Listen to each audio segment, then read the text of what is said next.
Muito obrigado. Para mim é uma honra estar aqui com vocês mais uma vez. Mesmo que não seja fácil, mas eu sempre gostei da Palavra de Deus.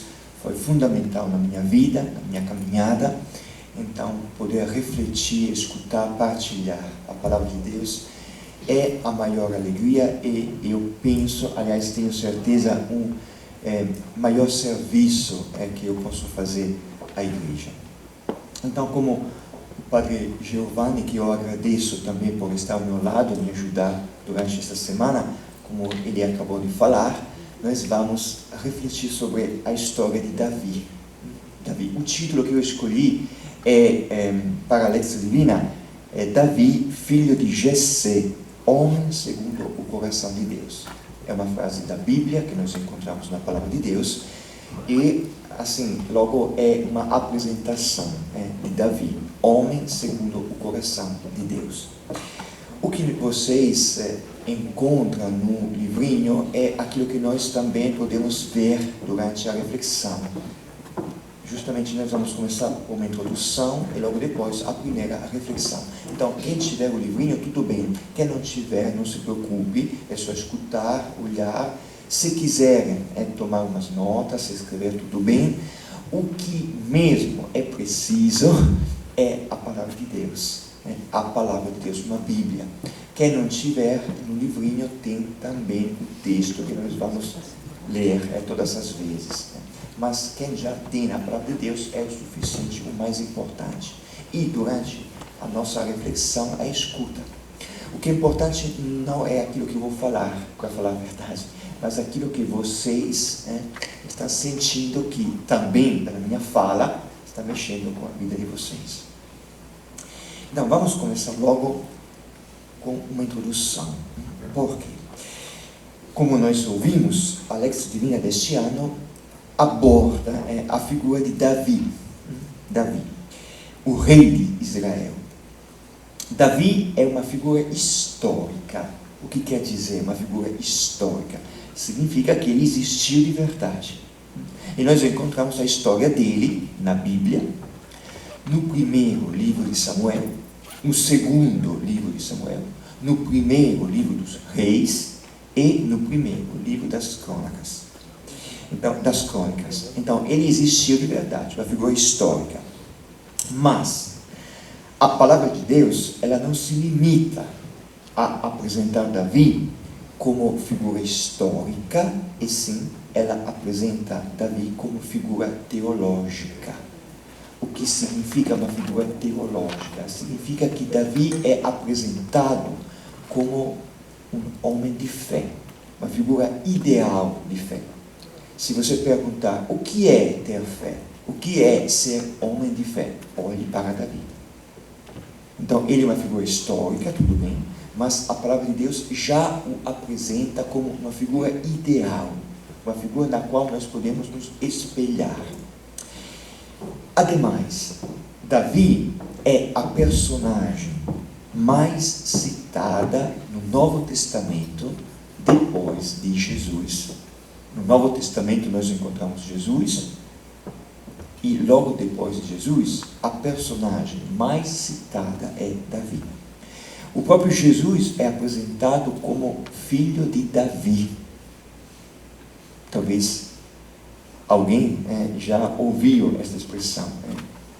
O cego Bartimeu, por exemplo, estava chamando Jesus filho de Davi, filho de Davi. Então, o próprio Jesus é chamado de filho de Davi. Isso é importante. Se nós quisermos conhecer Jesus, precisamos conhecer Davi. No mesmo tempo, porém, Jesus leva ao cumprimento toda a história da salvação, leva à perfeição a fé de Israel. Então, se nós quisermos conhecer Davi, precisamos conhecer Jesus.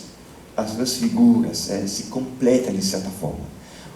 Davi nos ajuda a entender Jesus, o filho de Davi. E Jesus, o filho de Deus, nos ajuda a entender quem é Davi. O que Deus queria de Davi.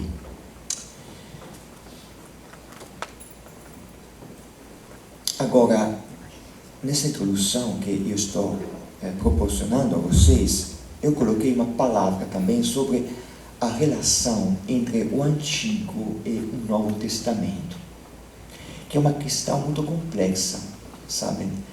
Eu vou só falar umas coisinhas sobre isso, porque a história de Davi se encontra no Antigo Testamento.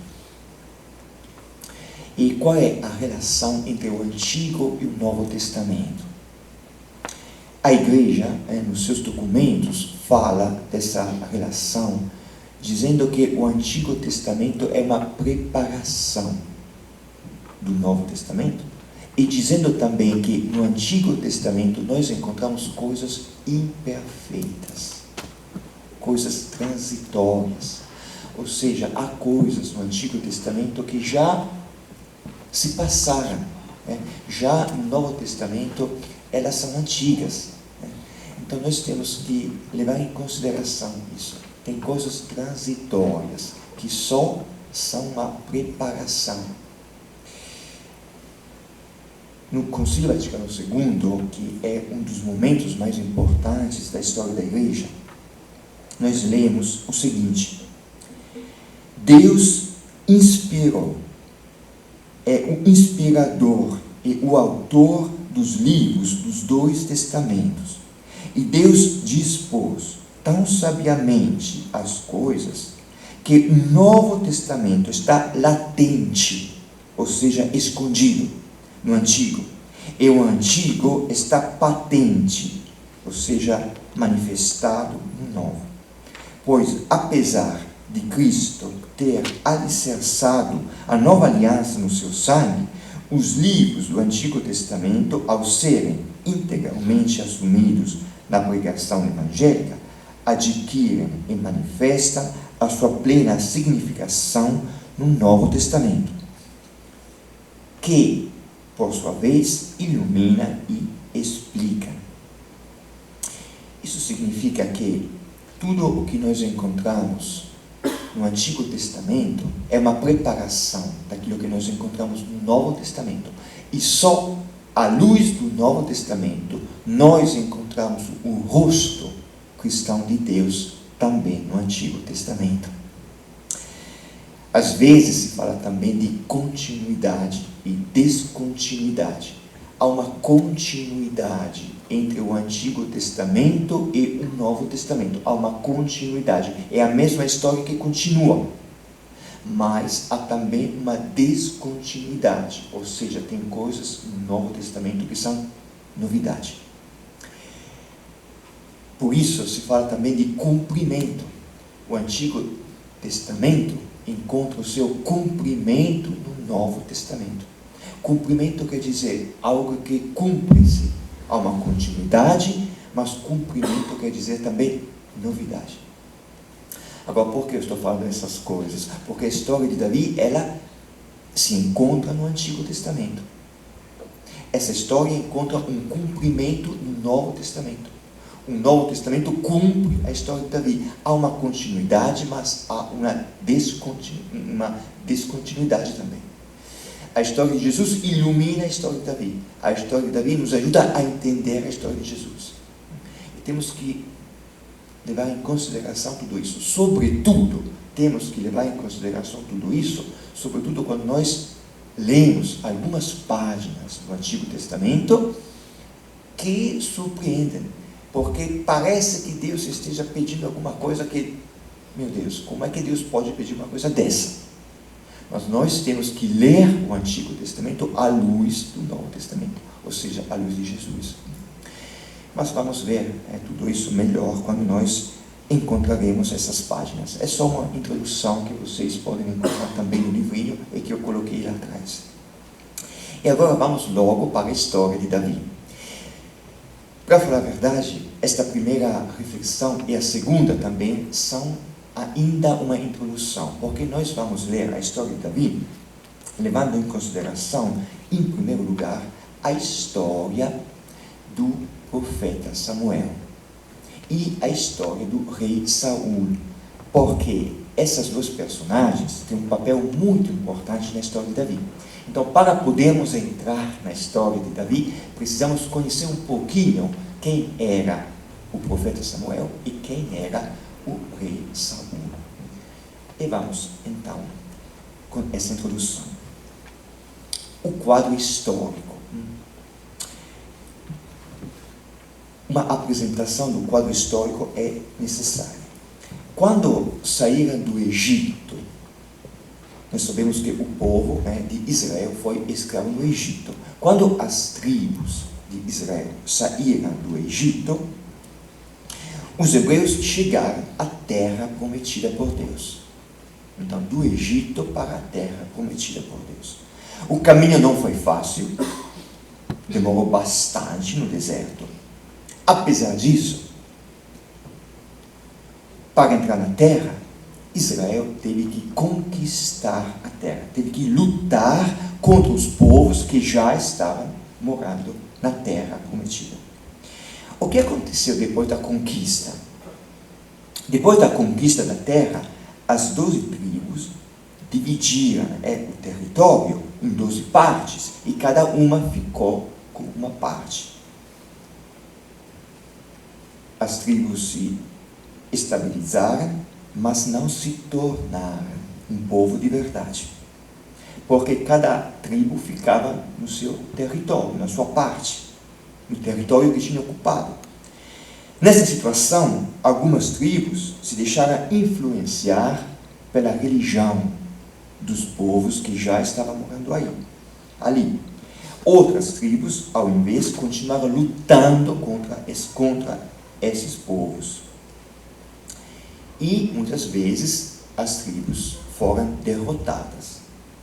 Então, todas as vezes que as tribos eram derrotadas, os israelitas clamavam a Javé. E Javé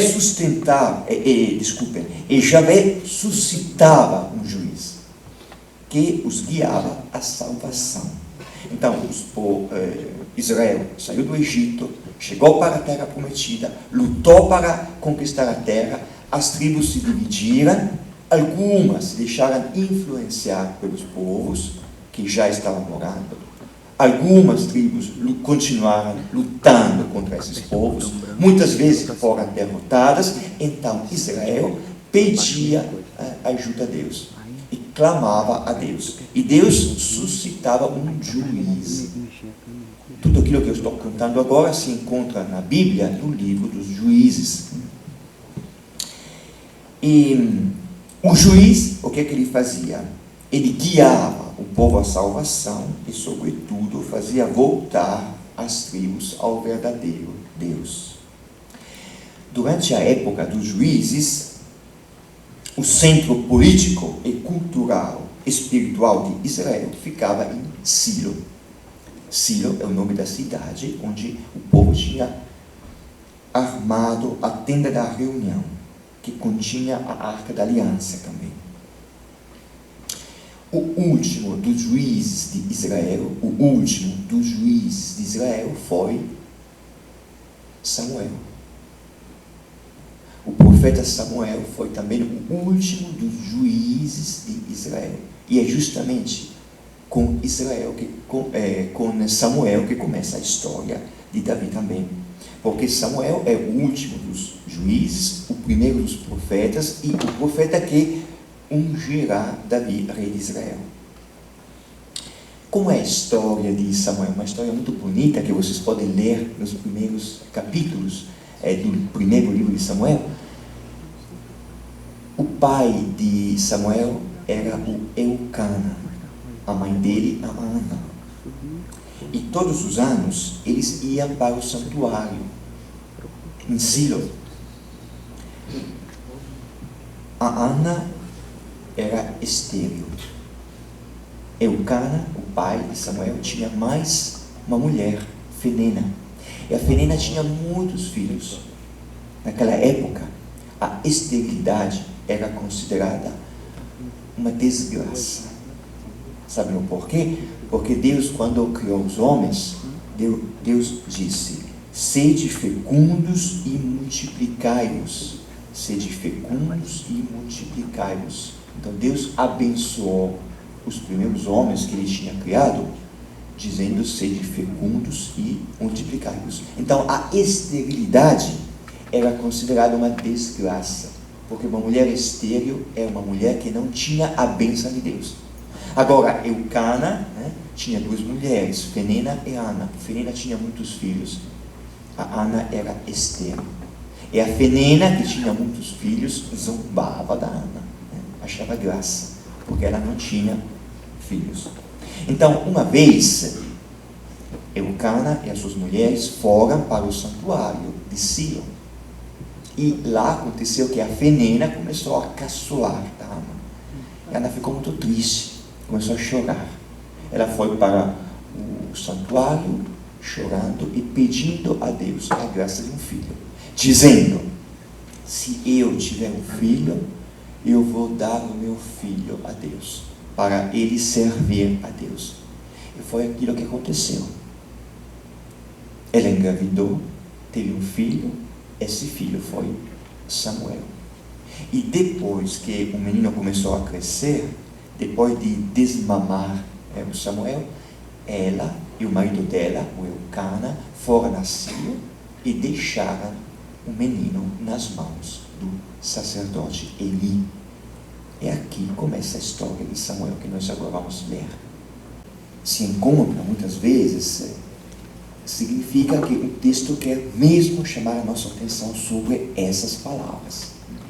Então, por exemplo, aqui, nós começamos a leitura escutando o jovem Samuel.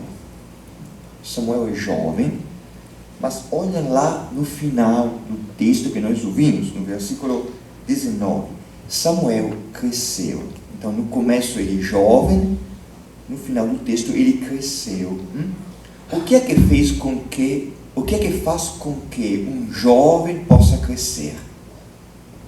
Bom, se nós prestarmos atenção ao texto, vemos o jovem Samuel no começo servia a Yahvé na presença de Eli. Eli é o sacerdote. Olha, a palavra de Deus, essa expressão, a palavra de Deus, é logo colocada no início, e nós encontramos a mesma expressão no final. Samuel cresceu, Yahvé estava com ele, e nenhuma das palavras que ele dissera deixou cair em terra. E ainda a última expressão deste trecho, qual é? A palavra de Yahvé. Então, dá para perceber que o nosso texto coloca no começo Samuel, no final Samuel. Samuel é jovem, Samuel cresce. A palavra de Deus é rara, ele não deixou cair a palavra de Deus. Então, o nosso texto destaca, desde o começo até o fim, a figura de Samuel, por um lado, e a expressão, a palavra de Deus. E é interessante, eu achei bastante interessante. O jovem Samuel crescia. E o que é que faz com que um jovem cresça? A escuta da palavra de Deus. É a escuta da palavra de Deus que fez crescer o Samuel. Bem, no começo nós encontramos a situação. Samuel está servindo na presença dele. A palavra de Deus, nesse momento, é rara. É rara. Além de apresentar a figura de Samuel, estes versículos destacam a situação espiritual de Israel. O que é que o povo está vivendo nesse momento? Uma situação em que a palavra de Yahvé é rara. O que significa que é rara? Que Deus parece que não fale mais. É rara. Mas por que a palavra de Deus é rara? Ou seja, por que Deus parece que não esteja falando mais? Na verdade, não é Deus que não está falando, mas é o povo que tinha se afastado de Deus. Vou dar um exemplo muito simples. Nós estamos aqui, nesse auditório, todo mundo está me ouvindo. Mas se vocês se afastarem de mim, sempre mais, até lá, na entrada do cenóbio, mesmo eu falando, vocês não vão escutar nada. Então, a palavra de Deus é rara, porque às vezes na nossa vida a palavra de Deus é rara, porque às vezes parece que Deus não esteja mais falando, porque eu me afastei. E quando eu estou afastado, mesmo querendo, eu não consigo.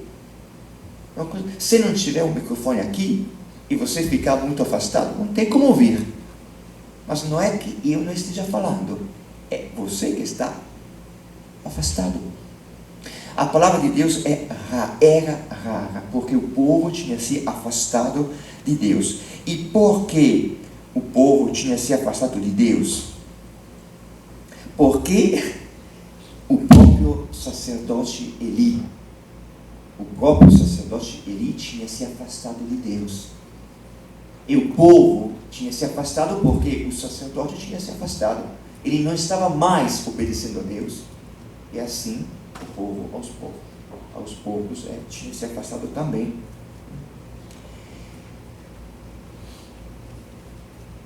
É interessante ver como o texto descreve o sacerdote. A palavra de Deus era rara, e já falei o porquê. O povo tinha se afastado. Não havia visão que se manifestasse, nada de visão. Um dia, Eli já estava deitado no seu lugar, os seus olhos começaram a enfraquecer e não podia mais ver. A situação do sacerdote é uma situação que revela a situação espiritual de Israel. O sacerdote estava deitado, não consegue mais enxergar. O povo estava afastado, a palavra de Deus era rara, nada de visão.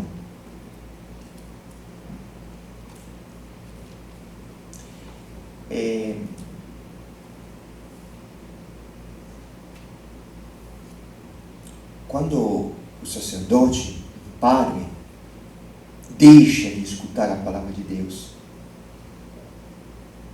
quando um padre fica deitado, ou seja, parado, quando ele não consegue mais enxergar para onde ir, se torna cego,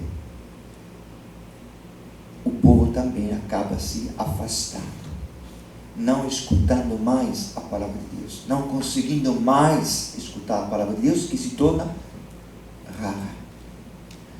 Ou a palavra de Deus não chega mais ao coração. É aquilo que estava acontecendo aqui em Israel. Porque, como nós iremos ver agora, daqui a pouco, o sacerdote Eli tinha deixado de escutar a palavra de Deus. É por isso que a palavra agora era rara. Contudo, nesta situação, nós lemos que a lâmpada de Deus não se tinha ainda apagado. É interessante, mesmo numa situação onde o sacerdote está se tornando cego, não consegue enxergar mais nada, deixou de obedecer a palavra de Deus, deixou de escutar a palavra de Deus, ela é rara, o povo tinha se afastado, a palavra não chega mais ao coração. Mesmo nesta situação, no santuário, a lâmpada de Deus ainda não tinha se apagado, ainda há uma luz. Ou seja, quando na nossa vida parece que a gente não sabe para onde ir, não entende mais nada, ainda há uma luz.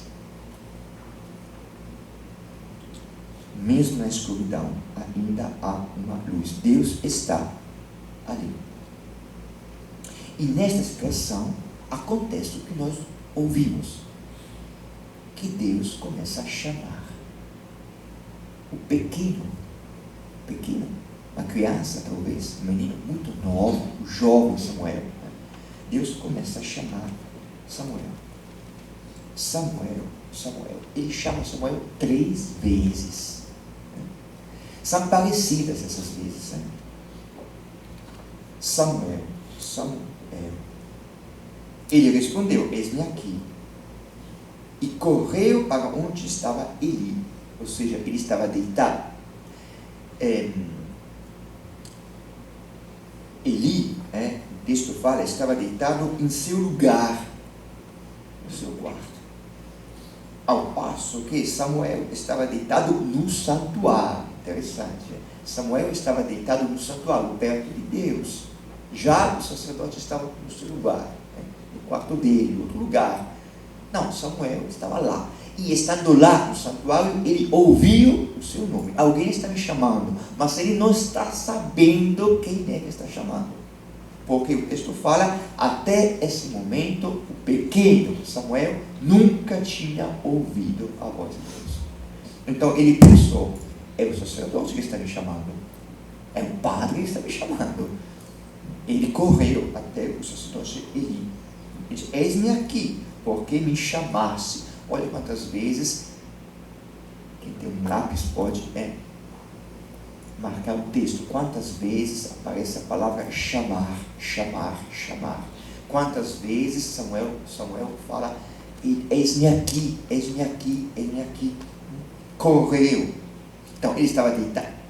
Também a palavra importante, o sacerdote estava deitado, lá no começo. Ora, versículo 2. Um dia ele já estava deitado e ele continua deitado o tempo todo, ou seja, parado.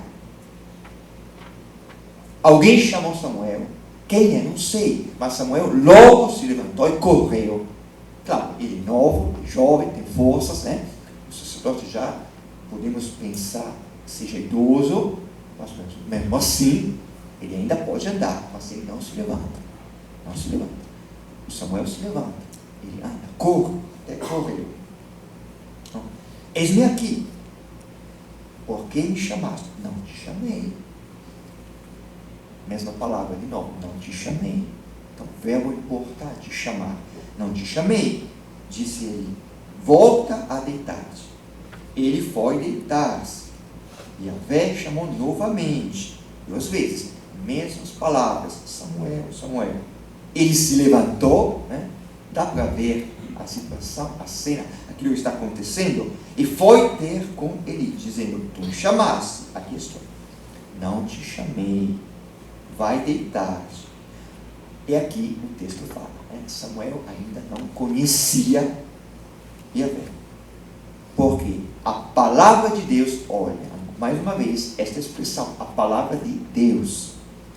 Quantas vezes já destacamos esta expressão? A palavra de Deus era rara. No final, ele não deixou cair nenhuma das palavras de Deus. A palavra de Deus não lhe tinha sido ainda revelada. E Yahvé voltou a chamar Samuel pela 3ª vez. Olha, Samuel podia até perder a paciência. Meu Deus, quem é que está me chamando? Nem dá para dormir, nem dá para descansar. Mas todas as vezes ele se levantava e ia, dizendo o quê? Eis-me aqui, tu me chamaste. Aqui também é muito bonito perceber que Deus está chamando Samuel. Chama Samuel pelo nome. Quer dizer o quê? Que Deus conhece Samuel. Deus conhece Samuel. Chamar pelo nome quer dizer que você conhece a pessoa, a história dele, a identidade dele. A gente não se conhece bem, eu consigo reconhecer alguns de vocês que já conhecia, mas é muito bom quando você encontra alguém e a pessoa chama pelo nome. Oi, como vai? Colocando o nome, quer dizer, eu me sinto conhecido. Quando você está em um lugar e ninguém conhece você, ninguém conhece o seu nome, você fica um pouco constrangido, retraído. Mas quando alguém chega falando o seu nome, já você sente a vontade. Quem me conhece, quem sabe quem sou eu? E assim, Deus é assim. Deus fala e me conhece. Conhece o meu nome, a minha história. Eu não conheço a Deus. Samuel não sabia. Quem está me chamando? Mas ele me conhece. E olha que bonito aqui. Yahvé voltou a chamar Samuel pela 3ª vez. Ele se levantou, aproximou-se de Eli e disse: aqui estou, por que me chamaste? Ele continua. Ele agora, só agora, o sacerdote compreendeu que era Yahvé que chamava o menino e disse: Samuel, vai deitar-te. Olha mais uma vez as mesmas palavras, levantar, deitar, chamar. E se te chamar de novo, dirás: fala, Yahvé, pois o teu servo ouve. E ele foi se deitar no seu lugar. Muita paciência esse menino. E agora veio Yahvé e ficou ali presente. Samuel está deitado, voltou a se deitar pela terceira vez, está dormindo. E o texto coloca: veio Yahvé e ficou ali presente.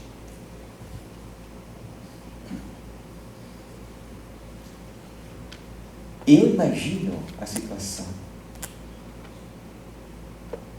Quem ficaria ao meu lado, olhando para mim, enquanto eu estou dormindo? Ou quem já esteve perto da minha cama, enquanto eu estou deitado, dormindo? Pelo que eu consigo pensar, quem faria isso? Quem já fez isso comigo, com certeza, foi meu pai, minha mãe. Os pais, às vezes, quando os filhos são pequenos, ficam perto da cama, olhando.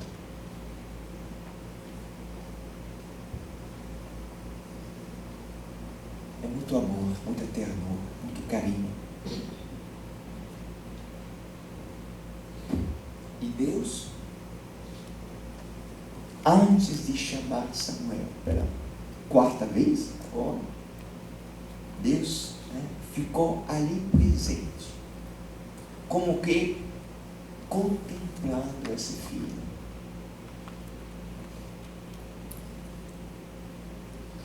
E agora chama, como das outras vezes: Samuel, Samuel.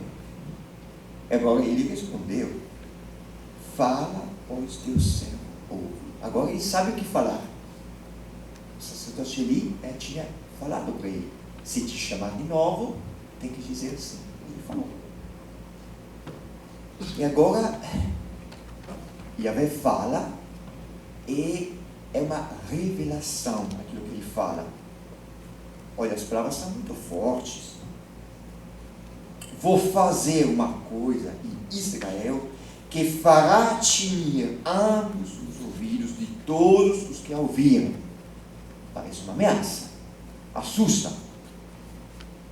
Naquele dia farei cumprir contra ele tudo o que disse acerca da sua casa. Está ameaçando a casa dele, do começo até o fim. Eu lhe anunciei que julgaria a sua casa para sempre, porque ele sabia que os seus filhos ofendiam a Deus e não os repreenderam. Agora, para entender aquilo que aqui está falando Deus, nós temos que saber aquilo que estava acontecendo antes.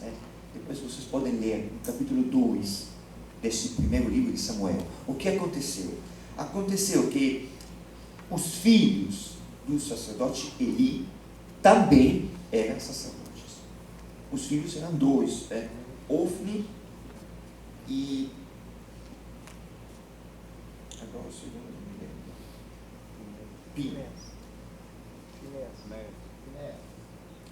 Finéias, isso, obrigado. Ofni e Finéias. Eli tinha dois filhos, mas o que esses filhos faziam? Olha, no capítulo 2, vocês podem ver depois com calma, versículo 12.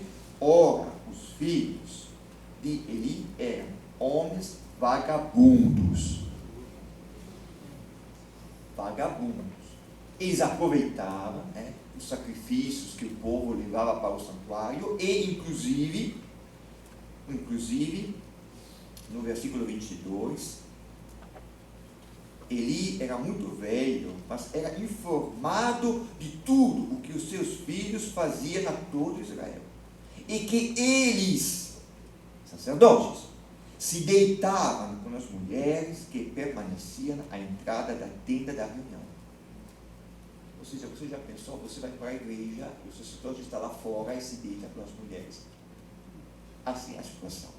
Agora, Deus já tinha chamado a atenção de Eli, dizendo, olha que os teus filhos não estão se comportando. Chama a atenção deles. Até tinha enviado um homem de Deus, dizendo, tem que fazer alguma coisa, não pode passar a mão na cabeça. É o que o Eli fez? O que o sacerdote ele fez? Nada. Ou seja, ele falou uma vez, chamou seus filhos, olha filhos, não é assim que tem que fazer. Mas, além disso, não fez nada. Então agora, Deus está chamando Samuel, o pequeno Samuel, está entregando uma missão a Samuel. Ou seja, Samuel vai ter que, de novo, falar a Eli, chamar a atenção dele. Por isso que as palavras que nós ouvimos são palavras muito, muito fortes. Dizendo, eu lhe anunciei que julgaria a sua casa para sempre, porque ele sabia que os seus filhos ofendiam a Deus e não os repreendeu. O pai fechou os olhos, não quis ver o que os filhos estavam fazendo. E é por isso, eu juro a casa de Eli, que nem sacrifício, nem oferenda jamais expiarão a iniquidade da casa de Eli. Então Deus está prestes a castigar a casa de Eli, do sacerdote Eli, porque ele não fez nada.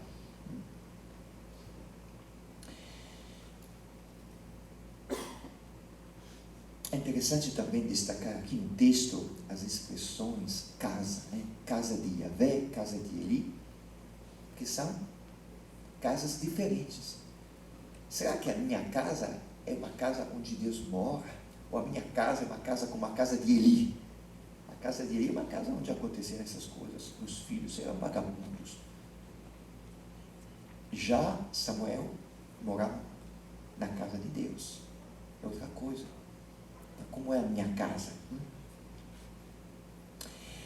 E agora é interessante que o pequeno Samuel vivia com o sacerdote Eli, e ele acabou ouvindo todas essas coisas, ele não sabia nada disso. Então ele acabou ouvindo o castigo que Deus está querendo cumprir contra ele. E o que aconteceu? Tudo isso que nós falamos agora aconteceu durante a noite. Agora, o que acontece de manhã? De manhã, Samuel repousou até de manhã. Então, ele estava na casa de Yahvé. Quando acordou, abriu as portas da casa de Yahvé. E Samuel temia contar a visão. É claro, como é que ele vai ter a coragem de contar a visão ao sacerdote Eli? Ele deveria dizer, olha, Deus falou que vai destruir a tua casa. Como é que ele pode falar isso? Onde é que ele vai achar a coragem? Ele tem medo. Mas Eli chamou o pequeno Samuel e disse, Samuel, meu filho. Ele respondeu, eis-me aqui, mais uma vez. Eli perguntou, que foi a palavra, olha aqui mais uma vez, esta expressão, palavra. A palavra de Deus era rara, mas desta vez chegou. Qual foi a palavra que ele te disse? Não me ocultes nada, não me escondas nada. Me conte tudo. O que é que Deus te disse? E até o sacerdote Eli ameaçou, que Deus te faça tal coisa. Ele diz: some mais outro tanto se me esconderes uma só palavra de tudo o que ele te disse. Por que ele está falando assim? Porque ele já sabia o que Deus ia falar ao pequeno Samuel. Ele já desconfiava, porque Deus já tinha falado para ele antes. No capítulo 2, vocês podem ler tudo isso. Deus até tinha enviado um homem de Deus para chamar a atenção de Eli, mas ele não tinha feito nada. E agora ele está desconfiando que mais uma vez Deus esteja falando algo contra ele, contra a sua casa. Então fala ao pequeno: me conte tudo, não esconda nada. Se esconder alguma coisa, Deus vai te castigar. Então Samuel lhe contou tudo. Tudo sem lhe ocultar alguma coisa. E Eli disse: ele é Javé, faça ele o que lhe parecer bom.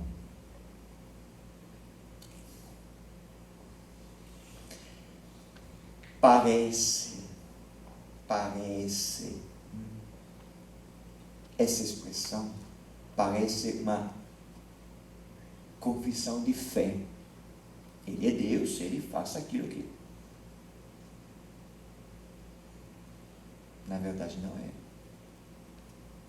Não é porque, mais uma vez, escutando a palavra de Deus, ele não tomou nenhuma atitude. Ou seja, Samuel disse: olha que Deus falou que vai destruir a tua casa, porque tu não fizeste nada para cuidar dos teus filhos. Então, Eli poderia fazer o quê? Ele poderia se converter e dizer: olha, meu Deus, o que é que eu fiz? Agora vou me converter, agora vou chamar os meus filhos, o que vocês fizeram foi muito, muito ruim. Não podemos continuar desse jeito. Deus vai destruir a nossa vida, temos que mudar alguma coisa. Ele poderia ter feito assim, não poderia. O que ele fez? Cruzou os braços. É Deus que sabe. Ele faça aquilo que lhe parecer bom.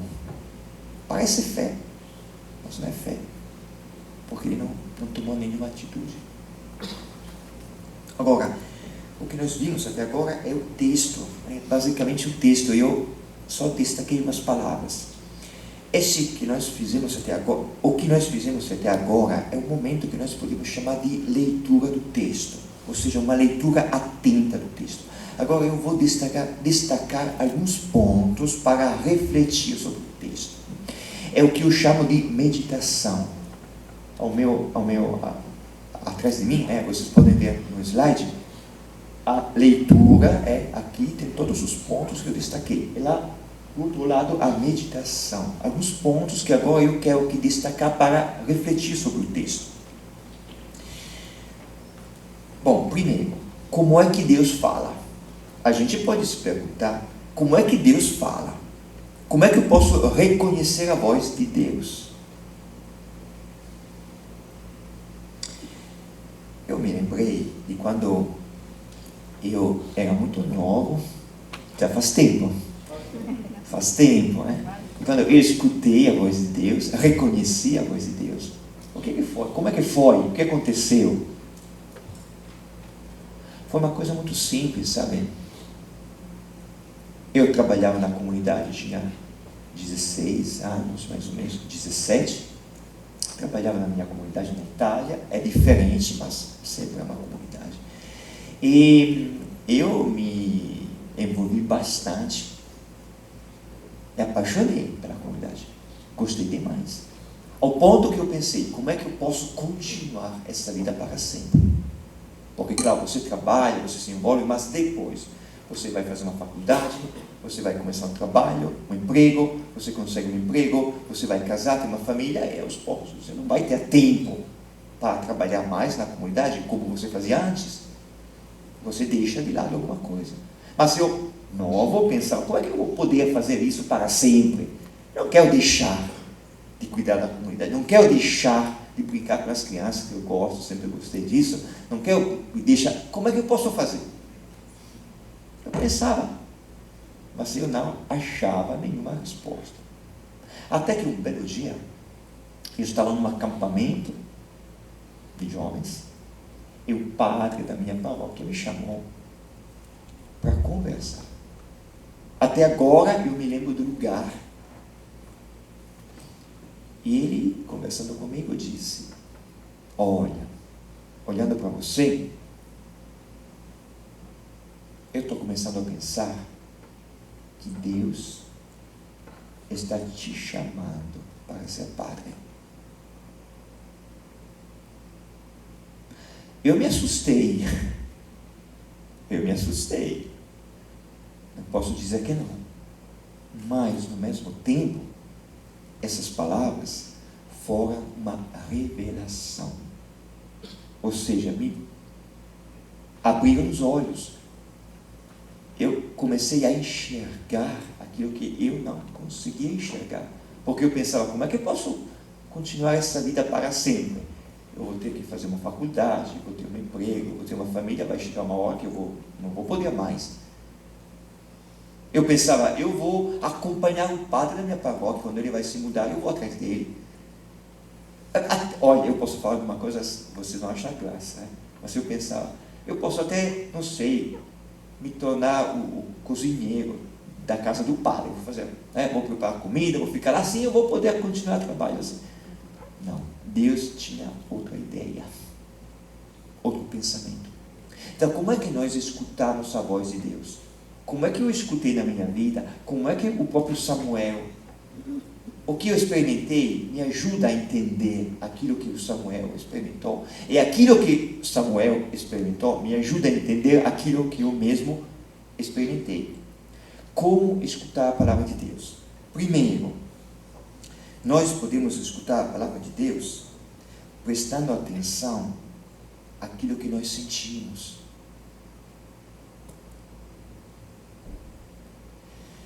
Porque Deus fala sempre despertando algo dentro de nós.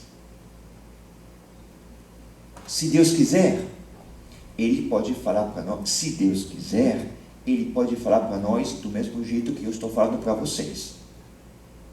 Mas não é o que aconteceu comigo. Deus não me falou assim.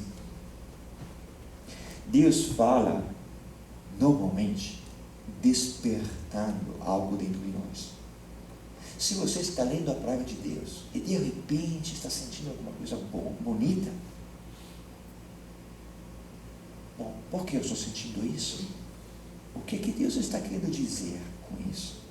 Se você está numa adoração, está sentindo algo dentro de você, uma paz, talvez. Por que isso? O que Deus está querendo dizer? Então, primeiro, para reconhecermos a palavra de Deus, nós precisamos prestar atenção naquilo que nós estamos sentindo. Segundo, Deus fala aos poucos. É o que aconteceu com Samuel. Deus chamou Samuel várias vezes, aos poucos. Deus não tem pressa. Se é Deus que está chamando, Ele vai te chamar. Mas não tem que ter pressa. Deus chama aos poucos, né? Uma vez, 2 vezes, 3 vezes. E o que é importante da nossa parte, o que é? É a disponibilidade. A disponibilidade. Olhem quantas vezes Samuel se deitou, se levantou, se deitou, se levantou, se deitou. Eis-me aqui, eis-me aqui. Eu ficaria muito estressado. Quem está me chamando? Ele se deitava, se deitou, se levantou. Ou seja, a disponibilidade, a paciência. Terceiro, como reconhecer a palavra de Deus? Primeiro, aquilo que eu sinto, prestar atenção. Segundo, a disponibilidade. Terceiro, para reconhecermos a palavra de Deus, nós precisamos fazer um discernimento. O que é um discernimento? Precisamos avaliar aquilo que nós ouvimos, pensamos, sentimos. Quem ajudou? O que é que ajudou Samuel nessa parte? Foi o sacerdote Eli. Foi ele que disse a Samuel: olha, se te chamar de novo, deverás dizer, fale. Né? Então, o sacerdote Eli, ele entendeu que era Yahvé que estava chamando o menino. Eu acho muito bonito isso, porque, como nós falamos, o sacerdote Eli era um bom padre, era um bom sacerdote, mais ou menos. Tinha as suas falhas, tinha os seus defeitos. Mesmo assim, ele foi um bom padre espiritual. Foi um bom pai espiritual. Ele conseguiu, né, ajudar Eli, porque ele fez o que um pai espiritual tem que fazer. O que é? Colocar as pessoas diante de Deus. Ele não se substituiu a Deus. Ele não se substituiu a Deus dizendo ele o que tem que fazer. Ele só disse: olha, se é Deus, se coloque lá na frente dele e ele vai falar. Então, ele foi um ótimo pai espiritual, mesmo sendo padre, sacerdote, com muitos defeitos, muitas falhas. Então, este é o primeiro ponto, é como reconhecer a voz de Deus. Segundo, o que é que Deus falou a Samuel? Deus entregou uma missão a Samuel. Missão difícil, como nós vimos, né? Chamar a atenção do sacerdote Eli. E a missão que Deus entregou a Samuel é uma missão que nos ajuda a entender o que Deus espera de nós. Ou seja, o que é que Deus esperava de Eli? Deus esperava que Eli, pai, cuidasse dos seus filhos. Né? Se você é pai, se você é mãe, saiba que o que Deus está esperando de você é que você cuide dos seus filhos. E às vezes cuidar é chamar a atenção. Às vezes cuidar é corrigir. Por isso que Deus, que é pai, Deus não passou a mão na cabeça de Eli, chamou a atenção dele, até castigou ele. Mas quando Deus quer castigar, é sempre para que a pessoa se converta, né? Para ele se converter. Deus não queria castigar ele. Deus queria que o sacerdote Eli tomasse consciência da sua missão, da sua vocação de pai, e cuidasse dos seus filhos.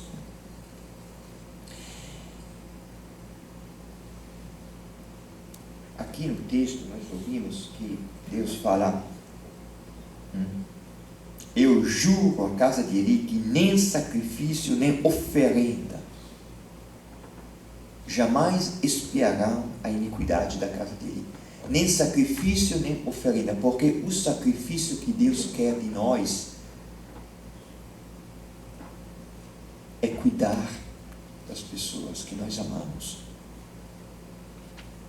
Deus está falando ao sacerdote, dizendo o quê? Eu não quero sacrifícios.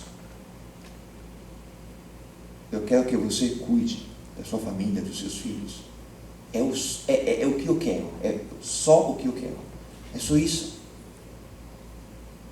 Então, Deus entregou uma missão a Samuel para que Samuel falasse a Eli, e Eli conseguisse ele mesmo também cumprir a sua vocação, cuidar da sua família.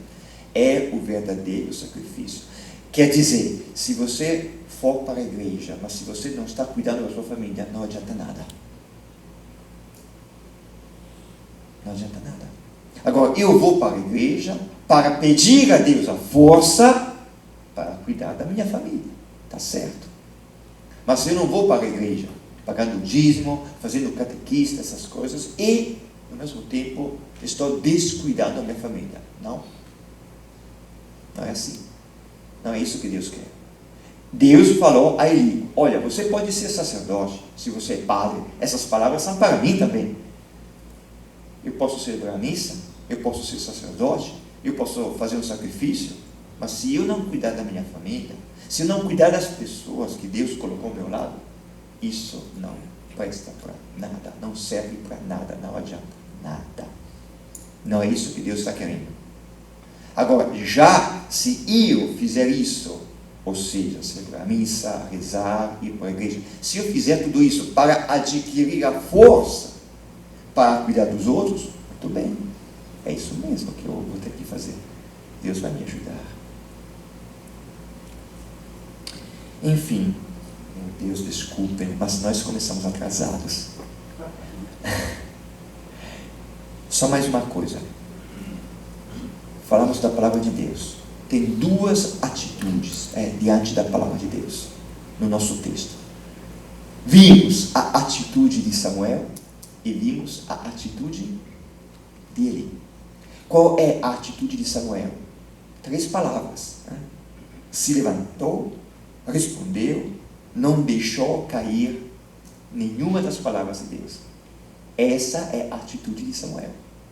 Se levanta, escuta, não deixa cair a palavra de Deus. E essa palavra de Deus abre os olhos. Não sei se vocês perceberam que no texto se fala da palavra de Deus, mas se fala também de visão. Samuel recebeu uma visão ou recebeu uma palavra? As duas coisas. Porque nós abrimos os olhos a partir da palavra que nós escutamos. Se eu escutar a palavra de Deus, eu começo a olhar para a realidade com os olhos de Deus. Se eu escutar, não sei, a televisão, eu vou enxergar a realidade ao meu redor com os olhos da televisão. Se eu escutar a palavra de Deus, começo a ver a realidade de uma outra forma. A palavra que eu escuto, ela gera em mim ideias, pensamentos, e essas ideias, esses pensamentos me levam a ver a realidade ao meu redor. Então, Samuel, a atitude dele diante da palavra foi se levantar, escutar, não deixar cair, e essa palavra abriu os olhos. E qual foi a atitude de Eli? Já falamos. Ele sempre ficou deitado.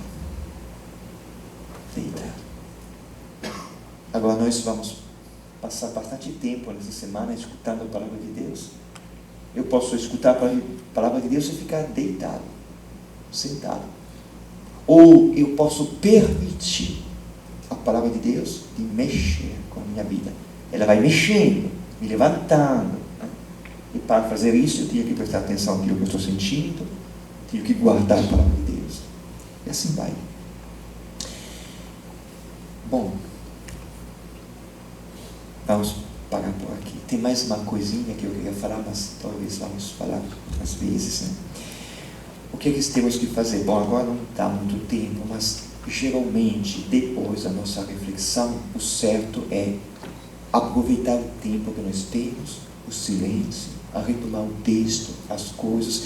Eu sempre coloco umas perguntas. As perguntas podem ajudar. Se elas ajudarem, vocês podem pensar a partir das perguntas. Se elas não ajudarem, deixa para lá. Retome o texto, pense, preste atenção àquilo que o texto desperta em você. Eu coloco também outros textos que, se vocês quiserem, podem ler, que se entrelaçam com o texto que nós lemos. Então, surgem novas reflexões bonitas. Eu aconselho encerrar sempre a oração com um salmo. Eu coloco um salmo aqui, por exemplo, eu coloquei o Salmo 119, os versículos 9 a 16. Ou seja, depois você reza sozinho, no final pode ler este salmo. Mesmo porque Davi, que nós vamos conhecer a história a partir de amanhã, Davi é considerado o autor da maioria dos salmos. Então nós vamos estudar a história de Davi, no mesmo tempo vamos rezar usando as palavras que ele mesmo usava para rezar, os salmos. Bom, vou parar por aqui.